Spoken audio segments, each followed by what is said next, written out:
Take me back to the first day of Reddit. How did it start? Well, so the first day of Reddit is defined in a couple ways. The first day we got into Y Combinator is probably the better story. Yeah.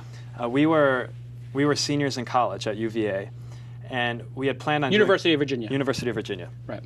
We had planned on doing another startup, totally orthogonal to Reddit. It's ordering food from cell phones. And that's, Not a bad idea. we've seen it come and go a couple times. It's never taken off. It hasn't. Why?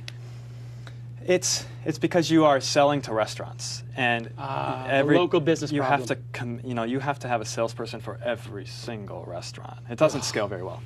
It's like Open Table. Cost them tens of millions of dollars to get those it's things. very difficult to get off the ground. And Open Table still isn't used. Yeah, it's only like 5 or 10% ubiquitously. of the restaurants. Exactly. So you guys can that idea. well, so that spring break, Paul Graham was giving a talk at Harvard called "How to Start a Startup." And I was a big Paul Graham fan. He had written, he had written all those essays online glorifying startups and the VIA web story and programming in Lisp. And so I told Alexis, I was like, hey, this programmer I like's giving a talk. And Alexis was like, let's go.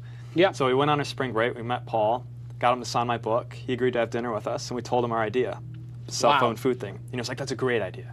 You should do that. That's great. And we talked about it for about an hour. He loved it. A few days later, we emailed him, said, hey, thanks for meeting up with us. And he's like, hey, I'm starting this company called Y Combinator to invest in early stage startups. You guys should apply. And what year is this? This is 2005.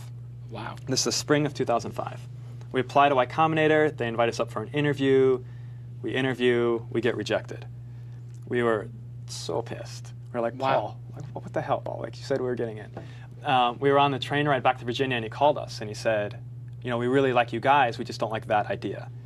If you want to work on something else, come back, and we can figure out something else. Wow. So we got off the train. We were in the middle of Connecticut, got back on a train going north, met with Paul, had this brainstorming session, and out of that came the beginnings of what would ultimately turn into Reddit.